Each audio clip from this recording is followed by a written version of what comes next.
Ein herzliches Hallo. Heute geht es um das Thema Stressabbau, Tipps für mehr Gelassenheit und Leichtigkeit im Leben. Mein Name ist Pierina Steiner, Mutmacherin und Chancencoach von Speedflow Coaching. Schön, dass du da bist.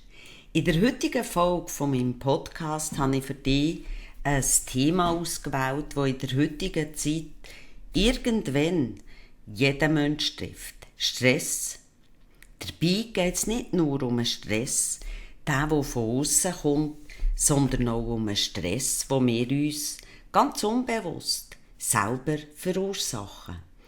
Der Podcast richtet sich also nicht nur an Gestresste, sondern auch an all die einfach entspannter, gelassener, so belastbarer werden, mehr Lebensfreude verspüren.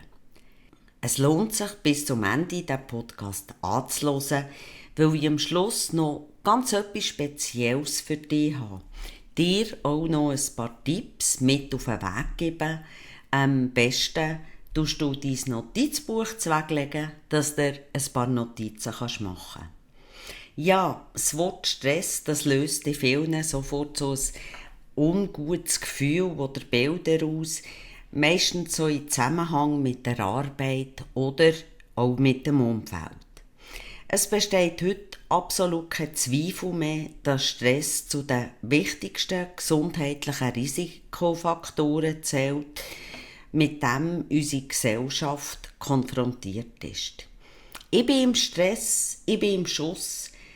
Das ist so wie ein Modewort geworden, wo bei vielen unbewusst oder dafür steht, hey, ich bin sehr beschäftigt, ich bin voll ausgelastet, habe im Moment aber gar keine Zeit.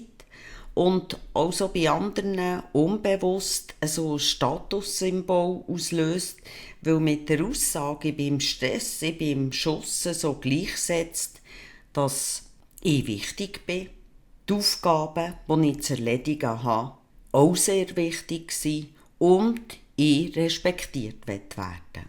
Wohlverstanden, bei vielen läuft es total unbewusst ab.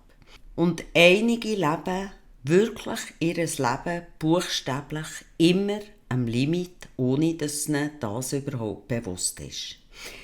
Da du dir jedoch den Podcast anhörst, zeigt es mir, dass du wirklich interessiert bist, die Stress im Leben zu kontrollieren, somit ganz klar etwas für dich und dein Wohlbefinden zu tun. Durch das kannst du nicht nur deine Lebensqualität steigern, sondern bessere Entscheidungen treffen, wirst dich fitter fühlen, vitaler, was sich auch auf deine Gesundheit selbstverständlich auswirkt. Stressresistent werden bedeutet aber auch wieder einen besseren Zugang zum eigenen Potenzial und vor allem auch zu deiner eigenen mentalen Stärke zu haben. Auch kannst du durch die bessere Beherrschung vom Stress viel einfacher unnötige Sorgen, Probleme aus dem Weg räumen und auch in hektischen Zeiten zentrierter in deiner Mitte zu bleiben, in deiner Stärke. Vielen Menschen ist absolut nicht bewusst, dass sie in einem Stresslevel sind, weil sie schon länger unter einem hohen Stresslevel oder Stresspegel leiden, weil sie sich einfach daran gewöhnt haben. Aber genau dieser Stresspegel kann sich auf eine Art auch zeigen, wie vermehrt Kopfweh, Nackenprobleme, Rückenschmerzen, aber auch Magenprobleme oder einfach schlechte Laune, Humorlosigkeit, Angstzustände, Depressionen. Ja, es kann auch diverse körperliche Erkrankungen durch das entstehen. Auch passieren viel öfters richtig doofe Fehler und Konzentration fällt einem schwer, weil die Gedanken nicht dort sind bei dem, was man wirklich macht, sondern schon wieder ganz woanders. Den meisten fällt die andauernde Anspannung nicht einmal mehr auf und sie schauen das so als völlig normal an. Ja, bis sie mal so richtig Zeit finden, so mindestens 2-3 Wochen sich völlig zu entspannen. Ich kann von dem ein Lied singen. Als ich in jungen Jahren über 100 Mitarbeiter geleitet habe, hatte ich wirklich voll Spass an meiner Arbeit. Aber in meiner Position, wo ja auch immer Dauerstress geheissen, was ich so aber ganz klar nicht empfunden habe, weil die Arbeit mir ja Spass gemacht hat und mein Job mir wirklich Freude hat gemacht, habe ich das gar nicht so wahrgenommen. Weil krank sein, das habe ich mir schlicht und einfach nicht erlauben. So habe ich wenigstens gemeint. Mein Körper hat mir aber gezeigt, dass Pause, Entspannung dringend notwendig gewesen wäre. Denn immer ein paar Tage vor meinen Ferien bin ich so richtig krank geworden und meine Ferien, die habe ich immer mit Krankheit angefangen. Mein Körper, der hat schon lange die Alarmanlage eingeschaltet, aber ich habe einfach weitergemacht. Ganz klar, dass dort ein gesundheitliche Probleme Folge waren. Ich konnte mir ganz viel ersparen, hätte ich dann besser auf meinen Körper gehört, hätte mal die Handbremse angezogen und hätte vielleicht auch das Wissen gehabt, das ich jetzt hatte. Darum mach auch mal Pause. Du kannst es erlauben, sonst zwingt dich irgendeinmal dein Körper wirklich dazu. Es ist mir wirklich eine Herzensangelegenheit, dir in diesem Podcast auch Zusammenhänge wirklich näher zu bringen, zu erklären und dir auch die Möglichkeit aufzuzeigen, stressresistenter zu werden. Ganz wichtig ist für dich zu wissen, dass die Stressreaktion etwas im Grunde genommen so ganz Natürliches ist und dich auch vor Schaden bewahren will.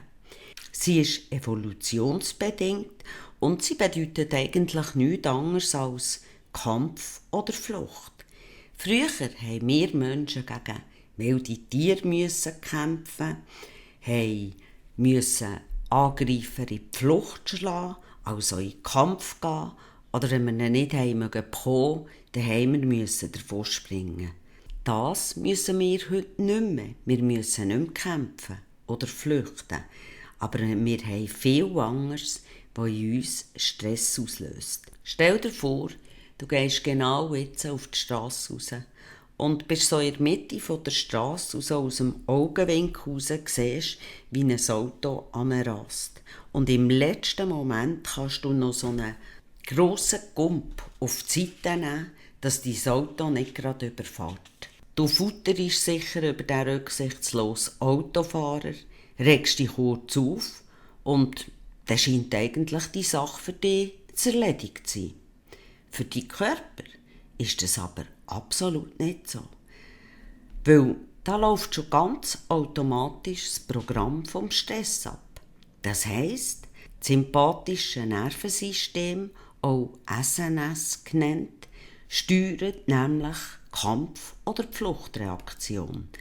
Auf einen Schlag werden grosse Mengen Cortisol, Adrenalin freigesetzt und es wird zusätzlich ganz viel Sauerstoff in die Gliedmassen gepumpt. Das passiert, dass wir viel mehr Kraft haben zum Kämpfen oder viel schneller davonrennen können.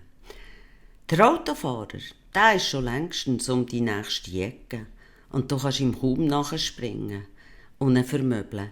Du kannst auch nicht gegen den Depp weiter kämpfen und somit dein Adrenalin und Cortisol abbauen, wo weiterhin deinen Körper belastet.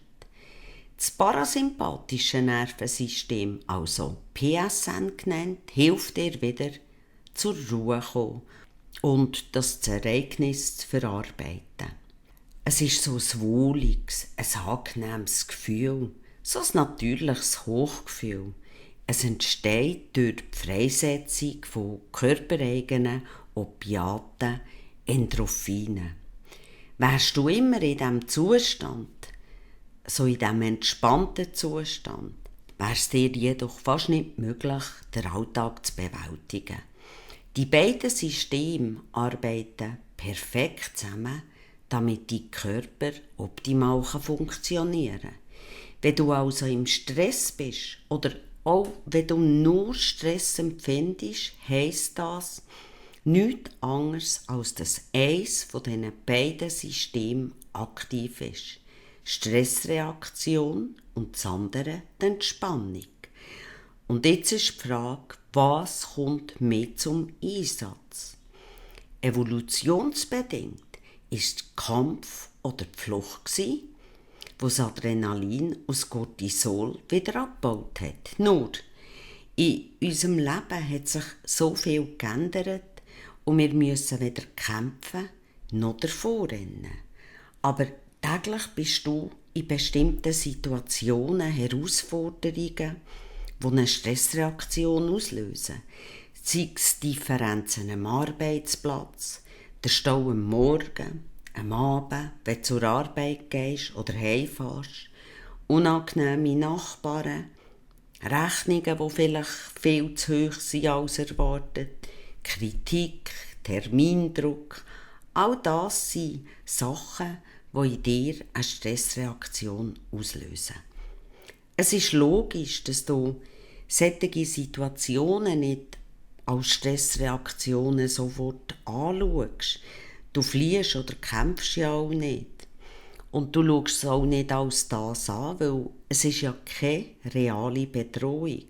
Nur unterscheidet dein Nervensystem das absolut nicht und schüttet jedes Mal trotzdem Adrenalin und Cortisol aus. Also genauso, wie wenn du einen körperlichen Angriff hast, wo es wirklich um Leib und Leben geht. Das heisst, die ganze Zeit ist dein Körper in Alarmbereitschaft, Kampf oder Flucht, nur tritt das nie ein. Und genauso ist der Körper in Alarmbereitschaft, auch nur bei der Vorstellung, somit bei einem Gedankenkonstrukt, wie etwa das Ego wird bedroht. Das heisst zum Beispiel, der Chef wird mich jetzt gerade kritisieren, die Kinder werden bestimmt wieder ein grosses Chaos hinterlassen, innerliche Selbstkritik, Selbstzweifel, mangelndes Selbstbewusstsein, übertriebener Perfektionismus und noch viel mehr kann genauso in dir die Stressreaktion auslösen, also bei negativen Gedanken, wenn wir uns so richtig in Sorgen, Probleme und Ängste hineinsteigern. Was vielen nicht bewusst ist, Stress wird ganz viel von uns selber durch unser Denken verursacht und nicht einfach nur von außen. Wenn sich somit die Interpretation, deine Wahrnehmung von einem Ereignis ändert, senkt sich auf Dauer die Intensität der Stressreaktion. Aufs Denken, was Gedanken in dir auslösen, was Gedankenhygiene ist, auf das gehe ich hier jetzt nicht näher ein, weil das würde ich einfach zu weit führen. Aber im nächsten Podcast werde ich dafür auf Gedankenhygiene eingehen. Gedankenhygiene ist in dem Sinn so wichtig, weil du nicht gegen die eigenen Gedanken kannst kämpfen und sie schon gar nicht in die Flucht kannst schlagen. Nur ist es der Stressreaktion in deinem Körper schnurzpiepe egal und schüttet trotzdem jedes Mal Adrenalin und Cortisol aus, was einfach deiner Gesundheit schadet. Ich denke, du verstehst jetzt, warum es so wichtig ist, zu lernen, den Stress zu beherrschen und natürliche Entspannungsphasen regelmässig einzubauen. Denn mit dem tust du dein ganze Wohlbefinden und deine Lebensqualität enorm steigern. Gerne möchte ich dich an dieser Stelle zur Selbstreflexion anregen. Mein Tipp: nimm dir einen Moment Zeit, denke einen Moment an dein ganz persönliche Stressleben nach. Was ist für dich eigentlich Stress? Am einfachsten ist, wenn du das schriftlich machst, weil alles, was du schriftlich machst und auch abgeschrieben ist, hat viel mehr Kraft und Wirkung. Stell dir mal folgende Fragen. und du hinten nachher deine Antworten geben. Ich gerate in Stress, wenn ich im Stress bin, dann ich setze mich selber unter Druck, in Stress bin. Als Beispiel oder hier so ein paar typische Aussagen von Menschen sagen. Ich gerate in Stress, wenn ich Ärger mit anderen habe, meinen Zeitplan nicht einhalten kann, weil ich immer gestört werde.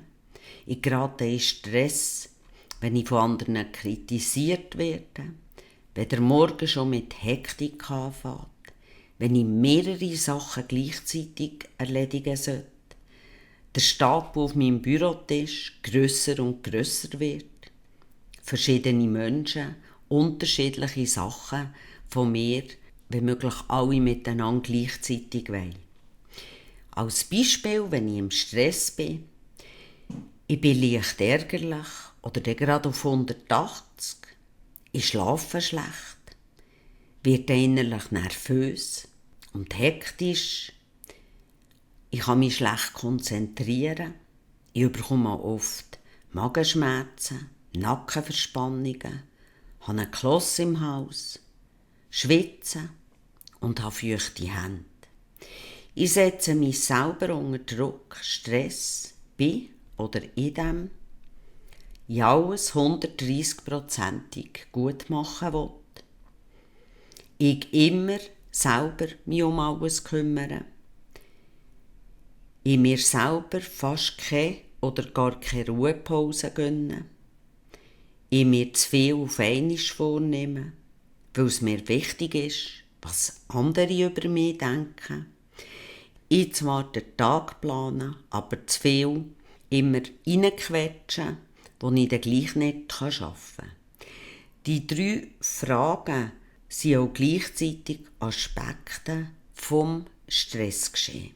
So ist der Satz, ich gerate in Stress, wenn im Grunde genommen die Stressor. Er zeigt den Auslöser vom Stress, wie belastende Anforderungen und Bedingungen, wie etwa zu viel Arbeit, Zeitdruck, soziale Konflikte, Partnerschaftskonflikte, Störungen, Leistungsanforderungen, zu viel Arbeit. Ich setze mich selber unter Druck, Stress, zeigt dir die persönlichen Stressverstärker. Das kann Perfektionismus sein, Ungeduld, Kontrollstreben, Selbstüberforderung oder auch Einzelkämpfer sein. Wenn ich im Stress bin, dann zeigt dir die körperliche Stressreaktion an. Das kann körperlich, emotional, mental oder verhaltensbezogen sein, zum Beispiel Nervosität, Reizbarkeit, Kopf-, Rücken-, Nackenschmerzen, Schlafstörungen, Konzentrationsprobleme oder auch Herzbeschwerden. Erst wenn du erkennst, was der Stressor, der persönliche Stressverstärker und schlussendlich deine Stressreaktion ist, kannst du auch aktiv etwas dagegen tun. Wenn das jetzt zu schnell war, dann lass dir doch einfach den Podcast nochmal an und mach dir wirklich Notizen zu deinem persönlichen Stress. Immer mehr Menschen machen statt so richtig Ferien Kurztrip. Es ist ja auch eben günstig. Studien haben aber ganz klar ergeben, dass die Kurztrips überhaupt nichts mit Erholung zu tun haben und wir erst ab 2 bis 3 Wochen uns wirklich erholen können. Und es kann ja nicht angehen, dass wir das ganze Jahr in der Stressreaktion sind und uns dann in 2-3 Wochen in den Ferien nur dann entspannen können, wenn wir es dann auch können, wenn es nicht Ärger mit der Fluggesellschaft gibt, mit dem Hotel oder sonst irgendwie. Denn nicht selten sind die Ferien auch ein bisschen Potenzial für Ärger mit dem Partner, weil wir eben einfach zu hohe Erwartungen haben. Viele Menschen leiden unter Stress, sind in der Stressspirale und möchten zwar aussteigen, Ja, aber sie haben irgendwie Angst. Sie müssten ihr gesamtes Leben auf den Kopf stellen, inklusive Familie, Partnerschaft, Karriere an den Nagel hängen oder was sonst noch ist. Und das ist überhaupt nicht so. Aber genau die Aussage, die höre ich sehr viel in der Praxis. Denn es gibt schon längst ganz geniale Methoden, mit denen du innerhalb kürzester Zeit und zwar sofort die wieder kannst regenerieren. Vielleicht gehörst du nicht zu denen, die sich gestresst fühlen, sondern vielleicht bist du jemand, der einfach entspannter, gelassener, ausgeglichener, belastbarer möchte sein und durch das auch viel mehr Lebensfreude verspüren. Es betrifft aber auch alle, die ihre Spiritualität erweitern und nutzen. Denn sobald du im Stress bist, ist deine Energie, deine Schöpferkraft nämlich sehr eingeschränkt und du kannst nicht das angeborene Potenzial, das du hast, wirklich nutzen. Darum lohnt es sich absolut für jeden Mensch, das Thema Stress ein bisschen näher anzuschauen und daran zu arbeiten. Denn Stress zu beherrschen heisst, auch die ganz natürlichen Entspannungsphasen zu fördern. Denn wir wissen es ja jetzt, Stress ohne die nötigen Entspannungsphasen macht auf Dauer krank und gefährdet unsere Gesundheit. Weil durch die stetige Anspannung im Körper ist der gesamte Organismus in einem immer erhöhten Zustand von der Aktivierung gehalten. Bei zu lang anhaltender Belastung bricht das Anpassungsvermögen vom Organismus irgendwann zusammen. Und es kommt zur Erschöpfung, zu vielfältigen funktionellen Symptomen bis hin zu wirklich ernsthaften Organerkrankungen. Auch verliert der Körper seine ganz natürliche Fähigkeit von der Selbstregulation. Die Folgen davon können sein: erhöhter Blutdruck, Magenprobleme, Schlafstörungen, Rücken, Nackenschmerzen, geschwächtes Immunsystem, geschwächte Abwehrkräfte und es kann zu chronischen Krankheiten kommen. Die Aufzählung ist natürlich nicht vollständig, aber ich werde dir nur einfach mal ein bisschen zeigen, was es für Folgen daraus haben könnte. Auch hat der Stress Auswirkungen auf unser Hirn, weil unter Dauerstress die Leistungsfähigkeit vom Hirn, ganz besonders vom Gedächtnis, von der Konzentration, aber auch von der Kreativität beeinträchtigt ist. Und es kann auch durch die biochemische Veränderung im Hirn unter Dauerstress klar zu Depressionen kommen. Chronischer Stress hat auch mit unserer seelischen Gesundheit zu tun. Er betrifft somit nicht nur den Körper, sondern bewirkt auch Störungen vom psychischen Wohlbefinden. Der Depressionsforscher Professor Benker spricht hier ganz ausdrücklich von der Volkskrankheit Stressdepression. Schlussendlich kann Dauerstress aber auch in einem Burnout enden, was als ausgebrannt bezeichnet wird. Es wird absolut zu weit gehen, hier ins Detail zu gehen, denn es geht ja darum, dass du frühzeitig die Handbremse anziehen kannst, erkennst, dass Stress vorhanden ist und einen Weg zu einer natürlichen, effizienten Entspannung findest.